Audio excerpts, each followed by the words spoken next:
serum sa face natin, gagamitin natin etong trending ni ating Round Lab. Lagi nyo ito nakikita sa mga video ko na ito talagang ginagamit ko na foundation tune-up with sunscreen na. Yes, tama ka nang narinig, with sunscreen na to.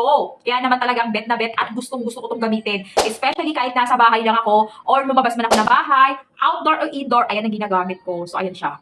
So, blend lang natin ng mabuti yan. Blend lang yan in a small amount.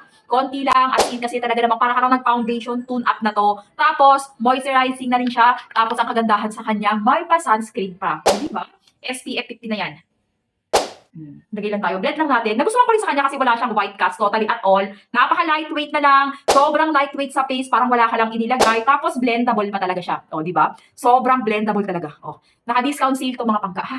Naka-discount sale. Sana. Tingnan nyo na yung price dyan kasi flexible ang price niyan. Akyat baba. Basta Round Lab. Sa authentic shop kayo. Sa authentic store kayo mag-check out. Okay? Round Lab Philippines. Grabe. Click mo na. Ganda talaga. Oh, ganda talaga ng pagkakablend.